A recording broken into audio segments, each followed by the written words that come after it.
সেখানে গাড়ি পার করা নিষেধ।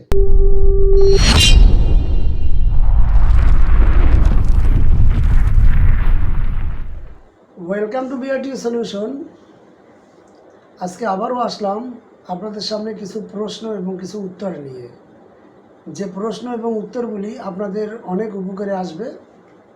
আপনাদের অনেকেরই এগুলি জানার ইচ্ছা, কিংবা অনেকেই এগুলি পারেন না। তা আজকের ভিডিওতে থাকছে কিছু প্রশ্নের উত্তর। তাহলে চলুন মূল আলোচনায় যাওয়া যাক। আয়তক্ষেত্রে চ লেখা থাকলে কি বোঝায়? আয়তক্ষেত্রে চ লেখা থাকলে কি বোঝায়? উত্তর হচ্ছে পার্কিংয়ের জন্য নির্ধারিত স্থান।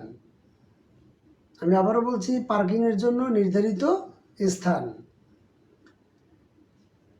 দ্বিতীয় প্রশ্ন, কোন কোন স্থানে গাড়ির হর্ন বাজানো নিষেধ?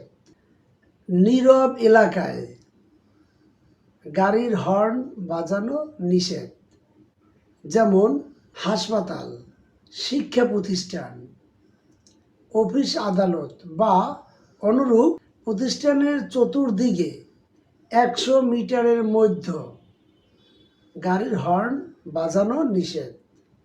এই 100 মিটার পর্যন্ত নীরব এলাকা হিসাবে চিহ্নিত। কোন কোন স্থানে ওভারটেক করা নিষেধ?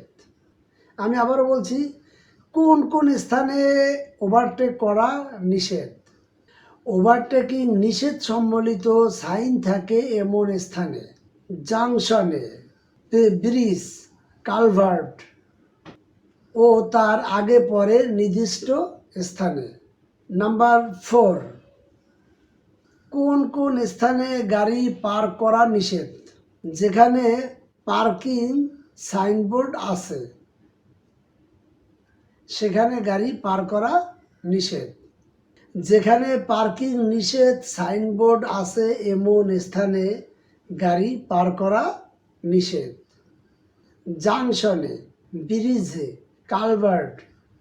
কালভার্টের উপর, সরু রাস্তায়, হাসপাতাল ও শিক্ষা প্রতিষ্ঠানে, পাহাড়ের ঢালে ও ঢালু রাস্তায়, ফুটপাত, পথচারী পারাপার এমন জায়গায়, এমন স্থানে, পথচারী পারাপার এবং তার আশেপাশে, বাস স্ট্যান্ড ও তার আশেপাশে এবং রেল ক্রসিংয়ে ও তার আশেপাশে। তাহলে আজকের ভিডিও এই পর্যন্তই। দেখা হবে নতুন কোনো ভিডিও নিয়ে। সে পর্যন্ত সবাই ভালো থাকবেন। আল্লাহ হাফেজ।